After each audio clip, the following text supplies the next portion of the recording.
বাংলা বিহার উড়িষ্যার মহান অধিপতি, তোমার শেষ উপদেশ আমি ভুলিনি জনাব। ইউরোপীয় বণিকদের উদ্ধত ব্যবহার আমি সহ্য করব না। তোমার রাজ্যে আমি তাদের মাথা তুলে দাঁড়াতেও দেব না। তুমি বলেছিলে ইস্ট ইন্ডিয়া কোম্পানির কর্মচারীদের কিছুতেই প্রশ্রয় দিও না। তুমি বলেছিলে সুযোগ পেলেই তারা এদেশে কেড়ে নেবে। আমি তাদের প্রশ্রয় দেব না। আমি বেঁচে থাকতে তোমার রাজ্যে তারা দুর্গ তৈরি করতে পারবে না, সৈন্য সমাবেশেও সক্ষম হবে না। আমার জন্য, বাংলার জন্য দারুণ দুশ্চিন্তা নিয়ে তুমি চলে গেছো দাদু। রোগ জীর্ণ দেহ ত্যাগ করে তুমি আজও শান্তি পাওনি। তাই বুঝি তোমার এই নিশিত আহ্বান, তাই বুঝি উৎসব মুখর প্রাসাদের সকল আনন্দ তলিয়ে দিয়ে ভেসে আসে তোমার এই বুকের মর্ম ভ্যাধি দীর্ঘশ্বাস। তোমার অন্তিম সময়ে তোমার সিংহাসন স্পর্শ করে যে প্রতিজ্ঞা আমি করেছিলাম আমরণ আমি তা পালন করব। তুমি শান্ত হও, তুমি প্রসন্ন হও দাদু সাহেব। নবাব আলীবর্দী, বাংলা বিহার উড়িষ্যার মহান অধিপতি। কে তুমি? সিংহাসন থেকে কত দূরে সরে পড়েছেন দেখুন জনাব। বড় মিষ্টি তোমার হাসি। আলীবর্দীর দীর্ঘশ্বাসের মতো মর্মব্যাধি নয়। চুপ রাও না ভাই, জোকুম যাব না। তোমার নাম, তোমার পরিচয়? নাম আর পরিচয় কলঙ্কের গায়েতে ঢাকা পড়ে গেছে জনাব। সবই ঢাকা পড়েছে, পড়েনি শুধু মনের আগুন, তাতেই জ্বলছে আবার জ্বালিয়েও তুলছে। কি বলে ডাকবো তোমার? আলিয়া, আলিয়া বলে ডাকবেন জনাব। আরে মে তুমি কতদিন এসেছো? আরে মে তোমার ঠাই নয়। তাহলে কি করে এখানে এলে? ওই দৌড় দিয়ে প্রাসাদে প্রবেশ করলে কেমন করে? তা বলে দিলে আমারই ক্ষতি হবে জনাব, আমি তা বলবো না। তোমার সাহস তো কম নয়। বলতে পারেন বেশি দেরি হলে জনাব। রাম হোসেন জনাব, আরে মের হাফসি প্রতি হারিনি। ওরে বাবারে, আমি তার সামনে যেতে পারবো না হুজুর। সেই ভয়ে আমাকে হারামে কারাগারে বন্দিনী করে রাখবে, চাপ চেপে দিয়ে ছল তুলে দেবে। পরিচয় দিতে অনিচ্ছুক এই নারী নিশ্চিত কোন শত্রুর গুপ্তচর। পরিচিত প্রকাশ্য শত্রুচরদের সাজা দিতে পারেন না বলেই কি এই নারী নিগ্রহ করতে চান জনাব? আমি ইস্ট ইন্ডিয়া কোম্পানির কথা বলছি না, আমি বলছি মির্জাফর রাজা রাজবল্লভ কোম্পানির কথা।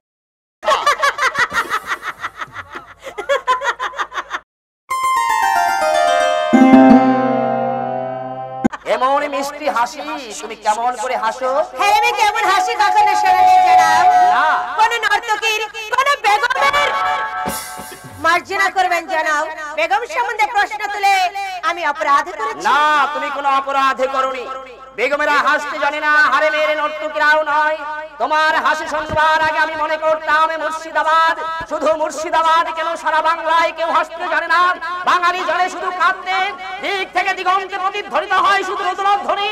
আমি আপনার শুনতে পারি না, আমি আপনার সইতেও পারি না। দেশপ্রেমী কানের কারণ কি জনাব? কি কারণ?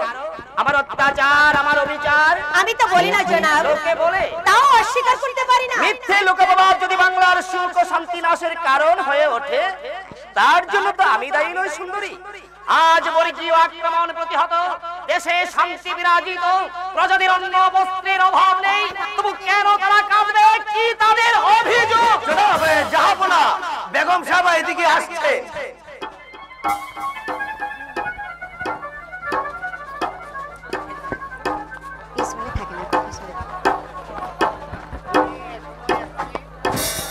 তুমি এ সময় এখানে? হারেম থেকে আপনি বেরিয়ে এলেন আর ফিরলেন না, তাই ভয় হলো আর হয়তো ফিরবো না।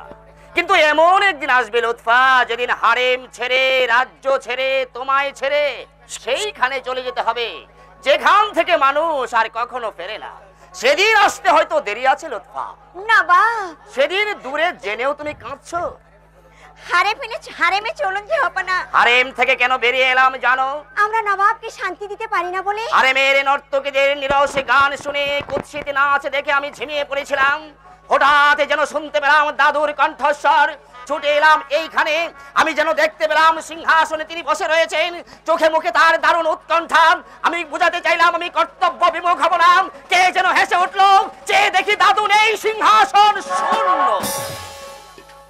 আজ আপনার শরীর সুস্থ নেই জাহাপানা। শুধু আজই এমনটি হলো না লুৎফা, আগেও হয়েছে, তুমি জানতে পারোনি। এমনি করে রাতের পর রাত আমাকে ছুটে আসতে হয়েছে, এমনি করে শোনাতে হয়েছে আমাকে আমার সংকল্পের কথা। কিন্তু তবুও লুৎফা, তবু সেই আকুল আহ্বানের বিরাম নেই। নিশির ডাকের মতো আমায় টেনে আনে এই দরবারে, এই সিংহাসনের পাশে। শুধু মুখের কথা দিয়ে কাজের দাবি পূর্ণ হয় না জনাব, তাই আহ্বানের বিরাম নেই। কে কে কথা কইলো নবাব? আলো আলো, দরবারে সব আলো জ্বালিয়ে দাও। আমায় অনুমতি করুন বেগম সাহেবা।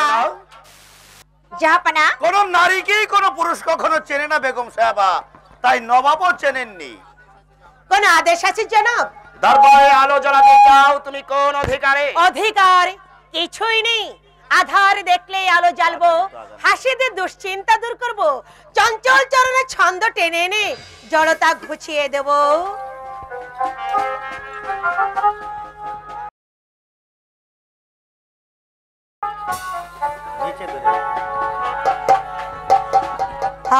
আমি আলোর শিখা,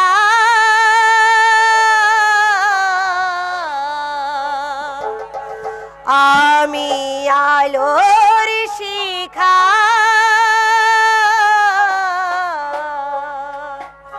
ফোটায় আধার ভুবনে দীপকণিকা, ফোটায় আধার ভুবনে দীপকণিকা।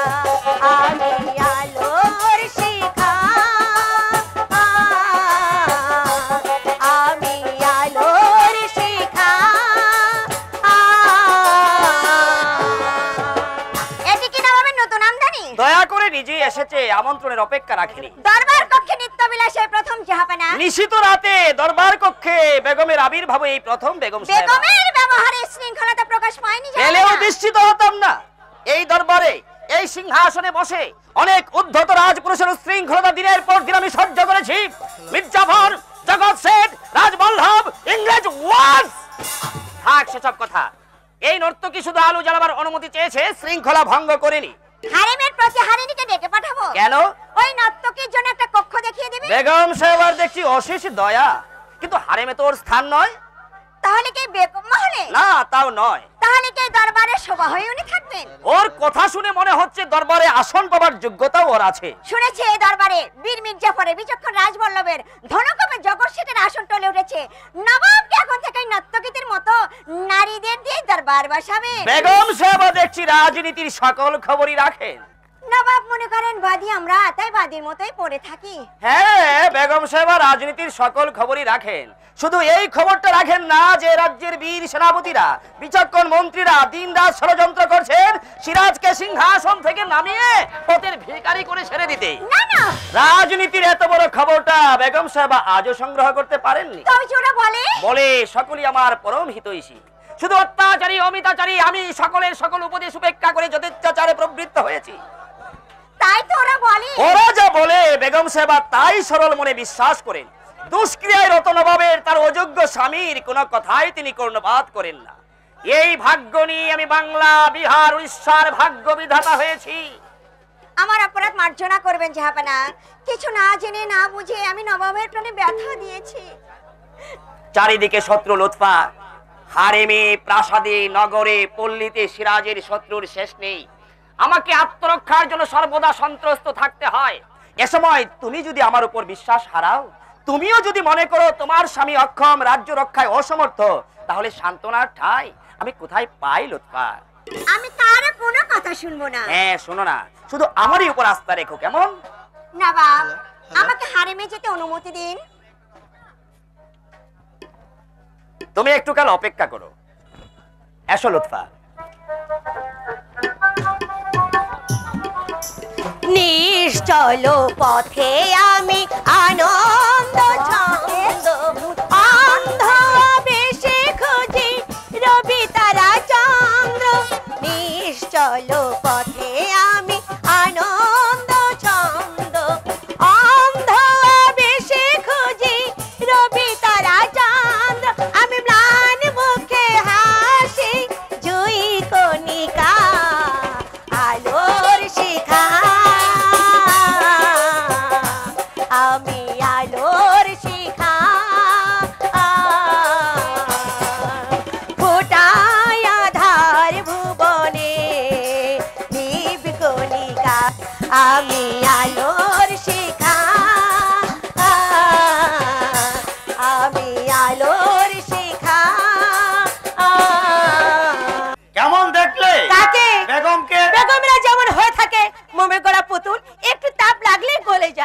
সিটি বেগমকে দেখেছো? না। দেখো, বেগম সম্বন্ধে তোমার মত বদলে যাবে। বেগম সম্বন্ধে বিচার করতে তো আমি এখানে আসিনি। যার জন্য এসেছো তাকে কেমন লাগলো? তাকে তো নতুন দেখলাম না পুরন্দর। ও নাম উচ্চারণ করো না, কেউ জানে না, জানলে কতল করবে। সবাই জানে আমি গোলাম হোসেন পাগল, তাই জেনে ওরা নিশ্চিন্ত থাকে। তোমার এই অদ্ভুত পোশাক দেখে ওরা কি বলে? নির্বোধেরা কিছুই বুঝে না, শুধু হাসে।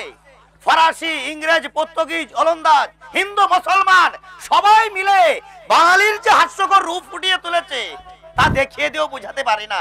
ওরা ভাবে পাগলের খেয়াল, বুঝে না যে আজকাল বাঙালির রূপে এই সকলের পরিহাস, অযোগ্যের আস্ফলন সেও তুমি এখানে এভাবে পড়ে আছো কেন? নবাবকে কি তুমি এতই ভালোবাসো? নবাবকে ভালোবাসি বলি কি, তবে ভালোবাসি আমার এই বাংলাকে। বাংলাকে যদি ভালোবাসো তাহলে এখানে এভাবে পড়ে আছো কেন? সারা বাংলা ঘুরে এসেছি ভাই, পূর্ণমান লোকে দেখেছি, দয়ালু দাতা দেখেছি, শক্তিমান বীরও দেখেছি, কিন্তু দেশপ্রেমিক একটিও দেখিনি। একটিও না।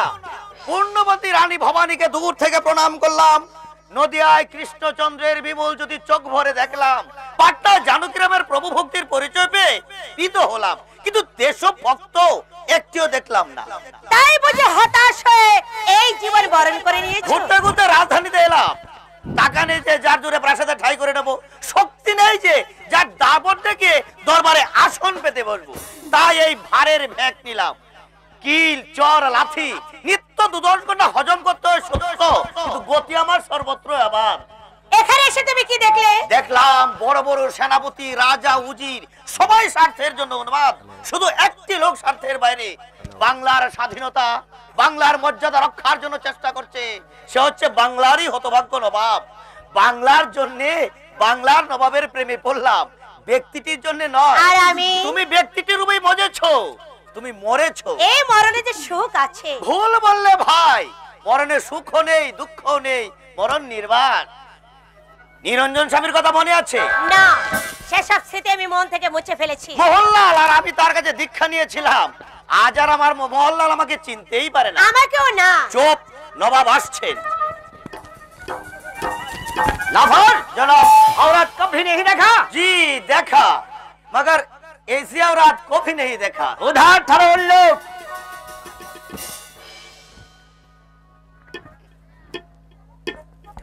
তারপর সুন্দরী, আপনার আদেশের অপেক্ষায় রয়েছে জনাব। আমার আদেশে তুমি আনিত হওনি, স্বেচ্ছায় এসেছো। এসেছে আমার অন্তরের আদেশে। নবাব সিরাজউদ্দৌলা সম্বন্ধে তুমি কি একেবারেই অজ্ঞ? কেন জনাব? তোমার অসংকোচ ব্যবহার দেখে এই প্রশ্নই বারবার আমার মনকে নাড়া দিচ্ছে। সংকোচ, সংশয়, ভয় সব কাটিয়ে আমি এখানে এসেছি জনাব। তোমার কোনো ভয় নেই? না। কেন? তুমি কি শোনোনি নবাব সিরাজউদ্দৌলা নারী সম্ভ্রমের কোনো মর্যাদাই দেয় না? শুনেছি। তুমি কি শোনোনি নারীত্বের চরম লাঞ্ছনায় নারী যখন ডুকরে কাঁদে, সিরাজ তখন আনন্দে হাসে? তাও তুমি শুনেছি। কি শোনোনি সিরাজের ছায়া যেখানে পড়ে সেখানকার ঘাস পড়ে যায়, জল শুকিয়ে যায়, মাটি তেতে ওঠে? অতটা শুনেনি জনাব। আমি তাও শুনেছি। তুমি সব শুনেও আমার সামনে আসতে সাহস পেলে? বিচিত্রা বালিকা তুমি। আমি সেসব কথা বিশ্বাস করি না জনাব। বিশ্বাস করনি? না জাহাপনা। কেন? ওসব শত্রু রটনা আমি জানি। তুমি জানো? জানি জনাব। ওই সিংহাসনের উপর লোভ রয়েছে অনেকের, কিন্তু সত্যের পরিচয় দিয়ে সিংহাসন অধিকার করবার সাহস যাদের নেই, তারাই প্রজাদের খেপি তুলে এসব কুচ্ছা রটনা করে জনাব।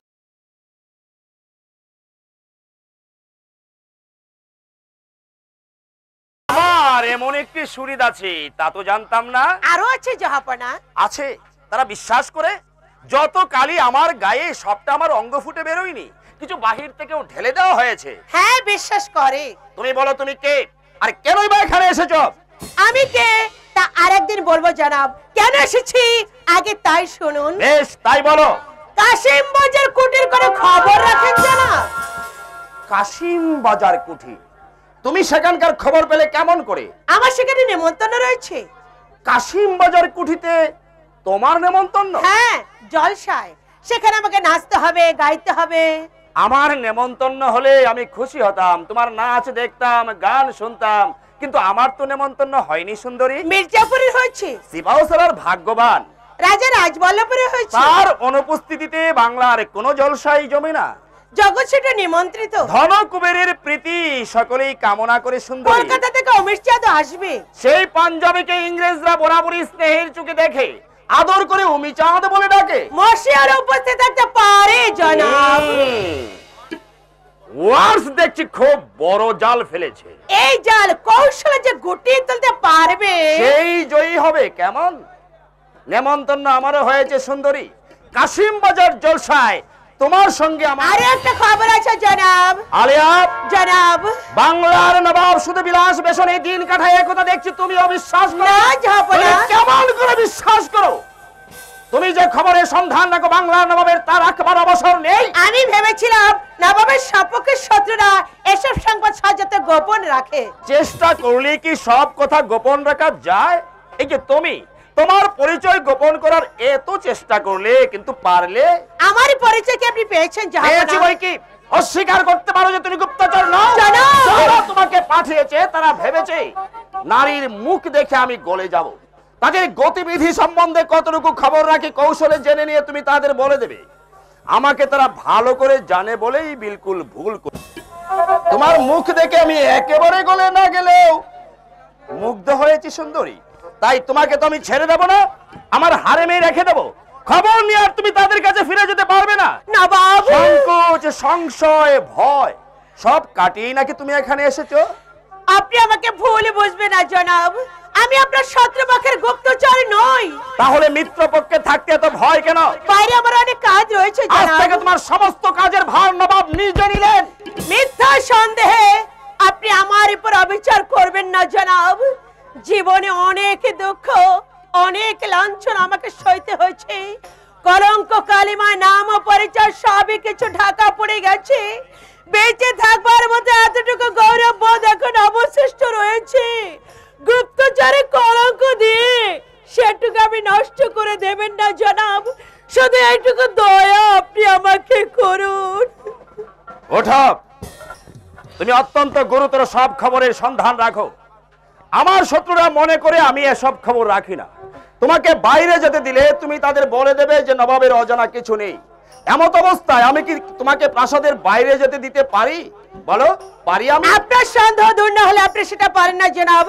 তবে? কিন্তু আমি বাইরে যেতে না পারলে আপনার যে বেশি ক্ষতি হবে জনাব। বলো কি ক্ষতি? প্রাসাদের বাইরে একদল লোককে সর্বদা সতর্ক থাকতে হয় নবাবের সপক্ষে সংবাদ সংগ্রহ করবার জন্য। তুমি বলতে চাও তুমিও তাদের একজন? যদি তাই বলি। প্রমাণ চাইবো। প্রমাণ? আর প্রমাণ দিতে না পারলে বুঝবো বাচালতা করে তুমি আমাকে ভোলাতে চাইছো। আর আমিও যে নিরাটে নির্বোধ নই তা বুঝিয়ে দেবার জন্য তোমার শাস্ত্র ব্যবস্থা করবো।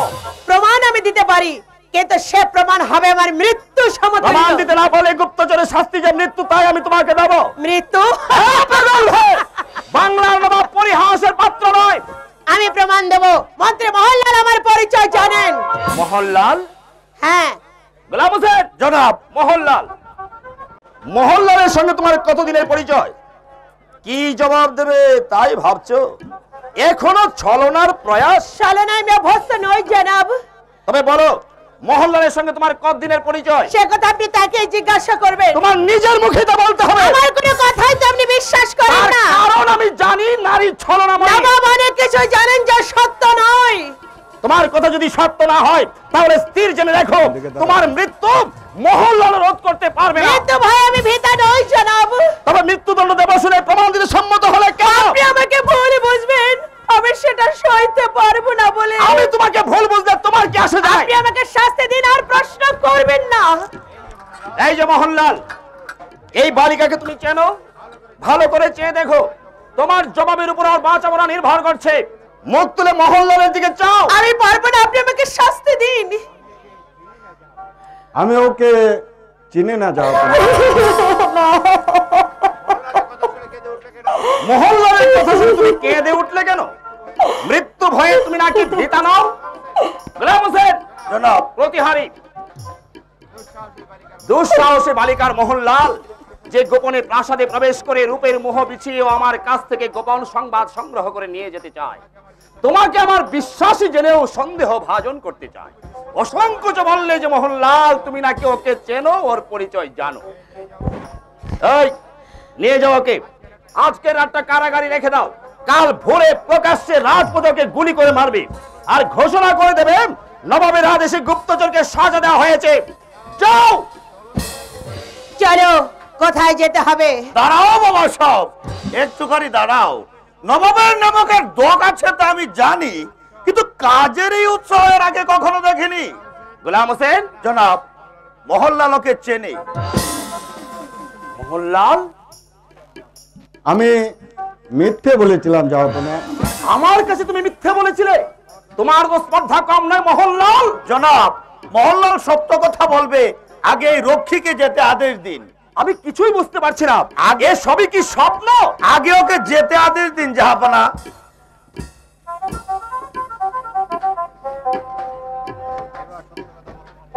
এবার সত্য কথা বলো মোহনলাল। জনাব, আমি ওকে চিনি, ও আমার ভগ্নী। তোমার ভগ্নী নর্তকী? পুত্রকে যে এক দস্যু ওকে অপহরণ করে নিয়েছিল, নিজ বুদ্ধির বলে ও পালিয়ে আসছে, কিন্তু সমাজে ওর ঠাঁই পায়নি। তাই কি পেটের দায়ে ও গুপ্তচরের কাছে প্রবৃত্ত হয়েছে? গুপ্তচর নয় জাহাপনা, গুপ্তচর নয় জাহাপনা। প্রাসাদের বাইরে আমাদের যে কয়েকজন হিতৈষী রয়েছে, ও তাদেরই একজন। শত্রুপক্ষের সংবাদ সংগ্রহ করে ও আমাদের জানায় ও সব গেছে জাহাপনা, কিন্তু দেশপ্রেম যায়নি। তবে পরিচয় দিতে কুণ্ঠিত হয়েছিল কেন? লজ্জায়। লজ্জায়? আশ্চর্য লজ্জাবোধ তোমার মোহনলাল। তোমার ভগ্নী নিজের দোষে নয়, দুর্বৃত্তের হাতে পড়ে আজ গৃহহারা সর্বহারা, আর তুমি দরবারের একজন পদস্থ ব্যক্তি হয়ে সেই ভগ্নীকে আশ্রয় তো দাওনি। তার সঙ্গে তোমার রক্তের সম্বন্ধ আছে, তাও তুমি অস্বীকার করতে চাও। তোমাদের নীতিবোধ সত্যি দুর্বোধ্য।